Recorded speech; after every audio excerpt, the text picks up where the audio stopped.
So this is 22:30 hours GMT, broadcasting part A of the KhoodeelaarTV television channel, timed at 22:25 GMT, Monday, 16th of January 2023. This is the first edition, that is part A. And we are going to take a look at some of the things that we have been talking about, especially including the fact that in the United Kingdom, where the mainstream so-called news has been and continues to be about trade unions holding strike actions, the real person-to-person contacts that takes place between every individual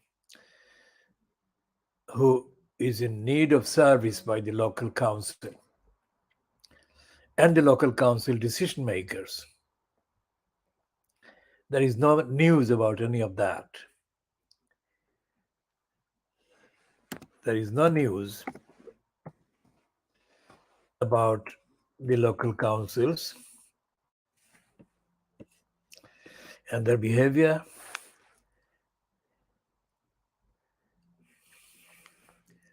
So the Financial Times is running a piece, I think, on Tuesday,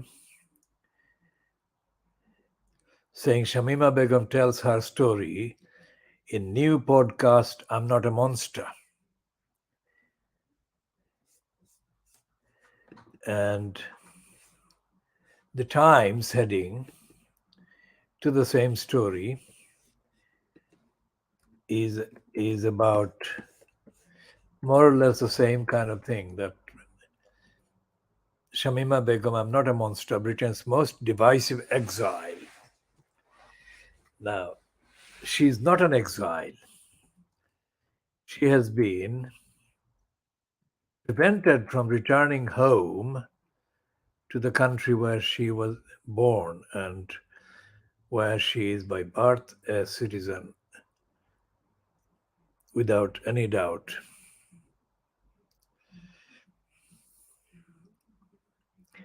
And there is a Daily Star piece, online piece a day ago. It says they don't let ISIS bride Shamima Begum back into UK, warns top British defense expert.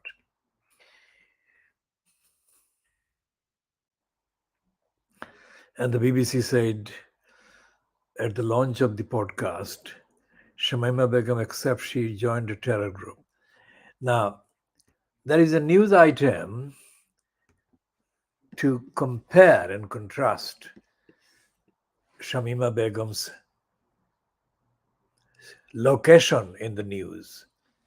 There is a news item about a serial rapist, a London Metropolitan policeman who has admitted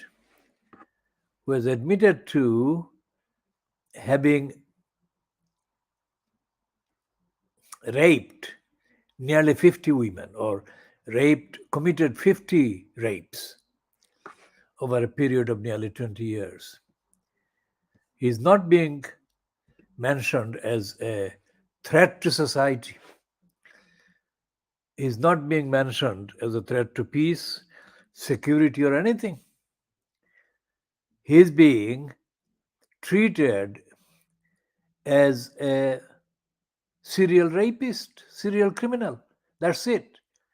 His citizenship is not under threat, and he poses no threat to society. Now, where do you begin to compare and contrast these two? As I said before, and we have no direct access to either Shamima Begum or anybody that is related to her, or with anybody that has had any access to any of them. Everything we say about Shamima Begum is entirely based on what is publicly available. So, therefore, it is all objective as far as we are concerned.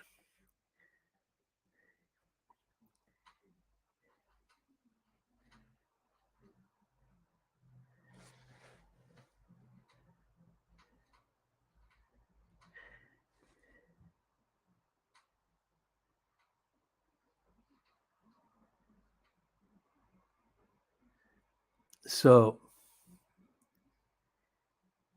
Police Intellectual Property Crime Unit, or PIPCU for short, joined forces with the Federation Against Copyright Theft for Operation Raider, which all sounds very line of duty. And that's a story about intellectual property unit. Now there is this. This is a summary of the news items. So this is the one about Shamima Begum. They're saying the former ISIS bride Shamima Begum has been given her own podcast on the BBC, which I'm sure will be wholly anticipated by millions across the globe. As a supporter of free speech, I'm reluctant to deny anyone a voice, but it does make one wonder what goes through the minds of folk who thought somebody who shacked up with a terrorist and boasted of seeing severed heads in the dustbin might have a valuable contribution to the discourse.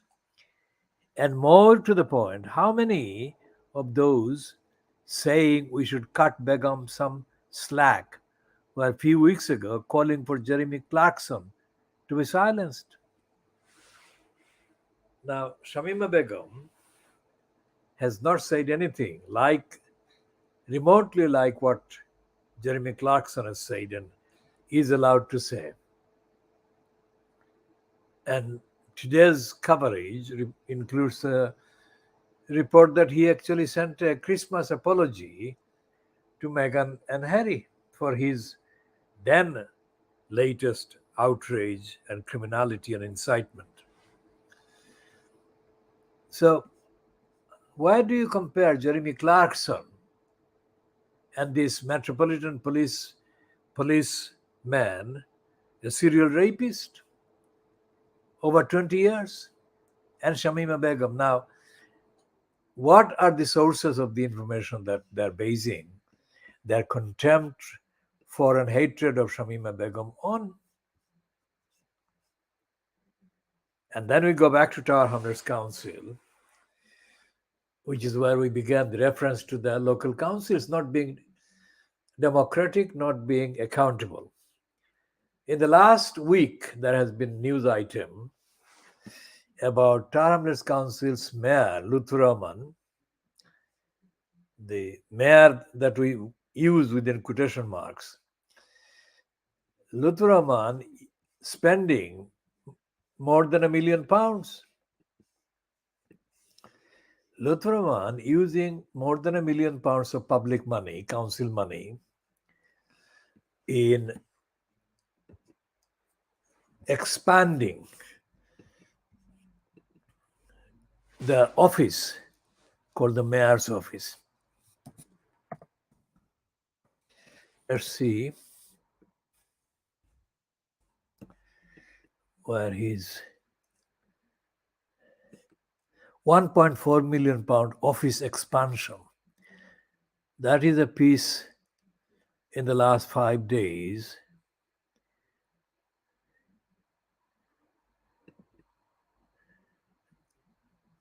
And it's a piece on online Evening Standard.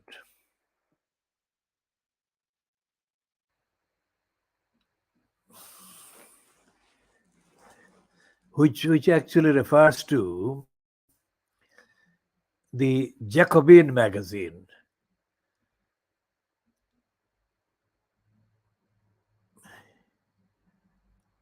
And it says that his Unite Party. What is the party that Luthu Rahman actually? Unite Party. We'll come back to the correction of that one. Luther Rahman wrote in Jacobin magazine that his Unite Party was reversing austerity, using socialist policies since his election in May, that is May 2022. But during an overview and scrutiny committee meeting on Monday, his party was grilled on planned spending of £1.4 million on the expansion of his office and hiring extra political advisors to take on council casework.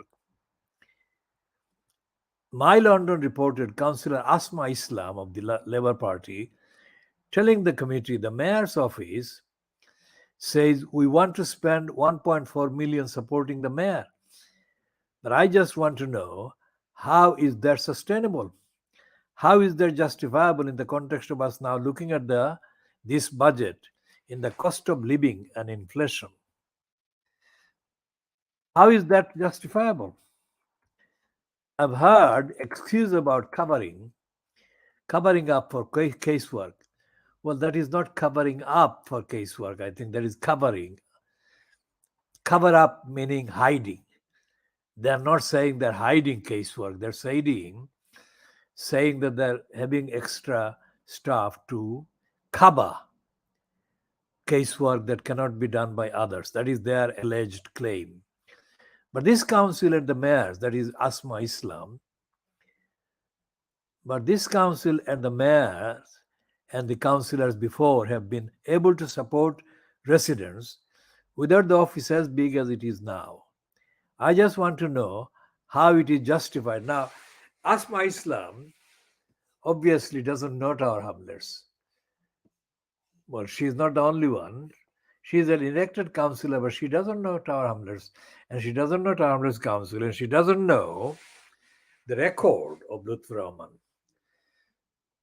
or the record of John Biggs. And she has got an intentional amnesia.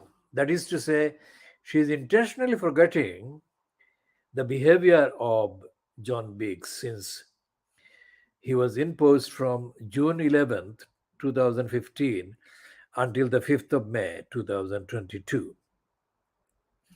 John Biggs was a liar, had been a liar, and will continue forever to remain a liar, as is Lutfur Rahman. And Asma Islam, this is the first time that she has actually been mentioned in the Evening Standard as far as I can see. If she has been mentioned at any other time, I have not seen, then I shall check and update on that incident, if you like.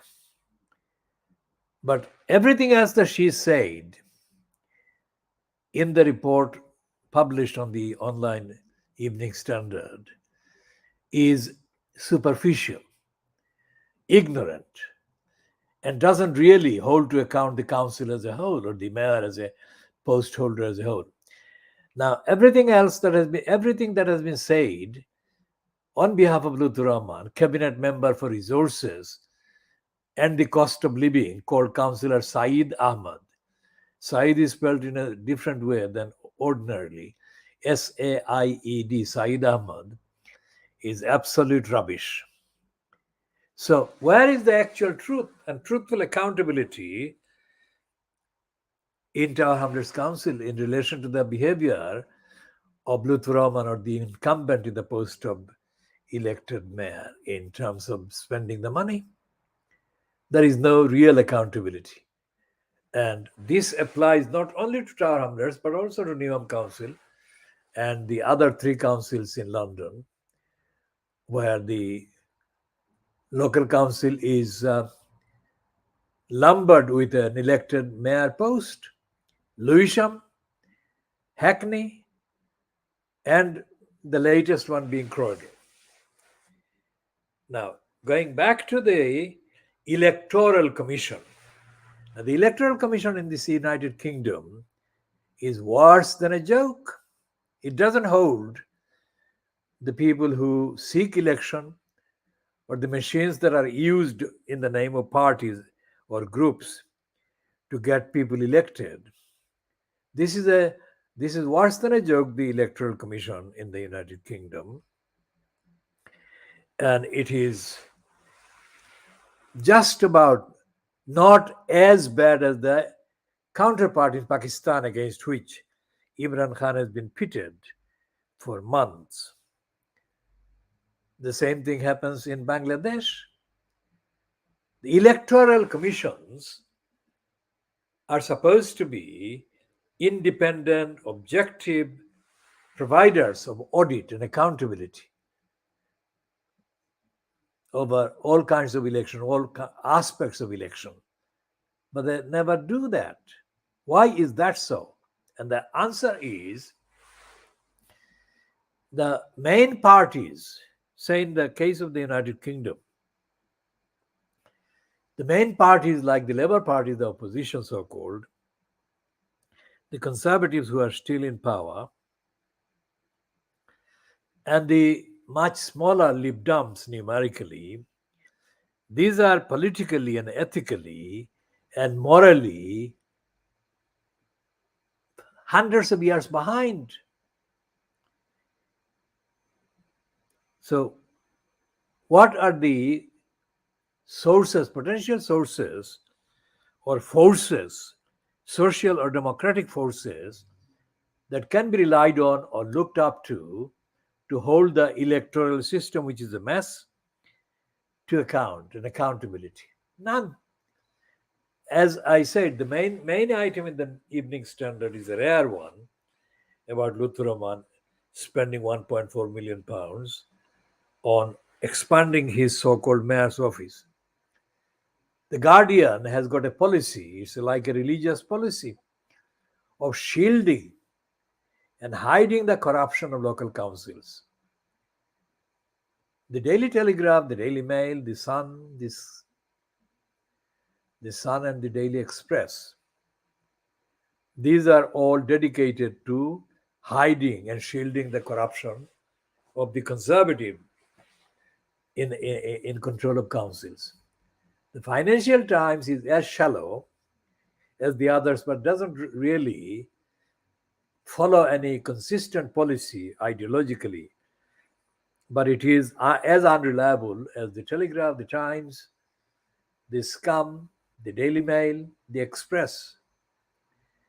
Most of the local papers, regional papers so called, the Star and Express and all the other regional papers, are mainly hostile to the general objective of the Labour Party, not about accountability, but general ideological aims and purposes of the Labour Party, or for the founding principles of the Labour Party, or the principles with which the Labour Party narrative is actually associated. Essentially, so the members of parliament in the House of Commons are not reliable. Members of parliament being every day being reported or being featuring in the news of their own corruption, their greed, their sexual abuses, their abuses of the actual position of the MPs. So the MPs cannot be relied on to hold the executive to account. So where do people go? People go for accountability, seeking accountability and answer theoretically to the courts of law. One of the parts, one of the kind of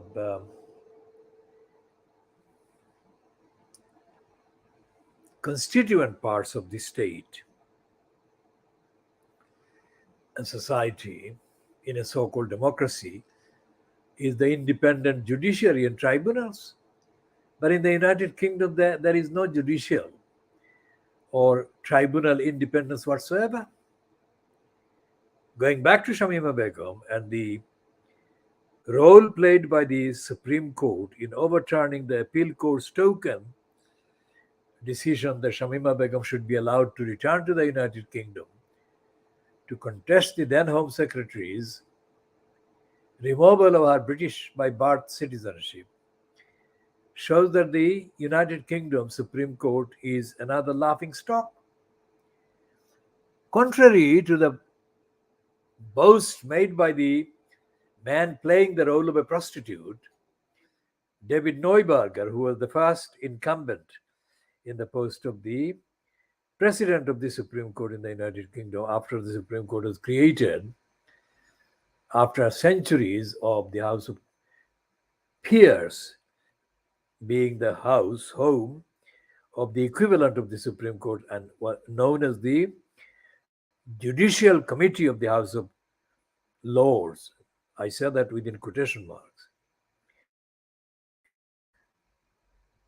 So the judiciary is absent, and when it is present, it's essentially playing the role of a prostitute or a pimp for the crooked executive. And we have done enough broadcast about David Neuberger being reported on the 4th of July 2017 in the Evening Standard about promising what Brexit would deliver. Neuberger boasted that Brexit would deliver London as the center of the world's various disputes, cases. People would come from all over the world to get their dispute resolved in London. What he meant was the London High Court in the main. Not so much a Supreme Court or the Court of Appeal, but the London High Court, where some of the world's most crooked criminals looting their relevant countries and states bring their cases. And others doing industrial scale of robbery and fraud bring their cases. Neither the Supreme Court, nor the Court of Appeal, nor the High Court, nor the divisional courts, nor the lower courts, nor the county courts, or the magistrates' courts, none of these courts or their subsidiary kind of equivalent tribunals, none of these forums is available to ordinary members of the electorate in any particular borough. For example, in Tower Hamlets, or in Newham, or in Hackney, or in Lewisham, or in Croydon, or in Lambeth, or in Haringey, or in Birmingham, for example. Haringey, Birmingham, Lambeth, as well as Newham, have featured in the current issue of the fortnightly magazine Private Eye as being four of the most complained about, it says about, not against, boroughs during the years 2016 to 2022. Now, there is a significant value in examining the difference between against and about. Against would be to a forum or a body or an organization that has the intention and is constitutionally, legally allowed to carry out audit and accountability exercise against the local council that has been complained against. And if it is complained about, then it's a wishy-washy, corrupt, lightweight kind of routine thing, reference. So when the Private Eye, which we call Private Lie for its overall role, publishes a thing called the Rotten Boroughs, in which this particular most complained about award was given in a kind of silly way. It doesn't have the Rotten Boroughs column in the Private Lie has not really achieved the removal from office of a single chief executive, single leader of the council, a single member of the council, a single mayor. And despite the fact that there has been overwhelming evidence of rampant corruption in Tower Hamlets, with Lutfur Rahman being incumbent from October 2010 until he was removed on the 23rd of April 2015 by Richard Morey, acting as the election commissioner. Private Lie has not done the investigation as to why Lutfur Rahman has not been investigated by the police, truthfully, has not been litigated against based on the evidence that Richard Morey has published, and evidence that is still contained in Richard Morey's findings as published on the 23rd of April 2015. Similarly, Private Lie has not done any investigation based on the evidence and the findings, limited though they are, but still they are finding and their evidence that cannot be denied or refuted by Lutfur Rahman, by Price Waterhouse and Cooper. That particular outfit was appointed to investigate tar hamlets by the then community secretary. The ministry is now called the Leveling Up Ministry, by Eric Pickles when he was in place during 2013 and 2014. It was Pickles also who was given exaggerated praise and was promoted as having sent inspectors to Tar Hamlets Council based on the Price Cooper report submitted to him. There was also allegations, a pack of allegations, a long list of allegations contained in the BBC's Panorama program, fronted by John Weir. Private Lie has lied and has not investigated those allegations. There have been allegations against Lutfur Rahman even before he got elected, as contained in the Britain's Islamic Republic, broadcast on the 1st of March 2010 in the Dispatches slot and fronted by Andrew Gilligan. There were various connections between those who control the agenda that underlies Lutfur Rahman being the candidate for the particular group, which is very closely linked to those who have been doing business by abusing the name of Islam. It's not an Islamic Republic at all. It should have been. Andrew Gilligan, of course, is a racist and an anti-Muslim liar. We only refer to him for those parts of his findings and report that actually corroborate and are corroborated by us objectively checking the facts. So every time anyone comes across any reference by us to Andrew Gilligan, they must pause and think, what is the reference about? Is it accepting Andrew Gilligan's report, or is it just using his report as part of the frame of reference? We shall stop this part here and come back later.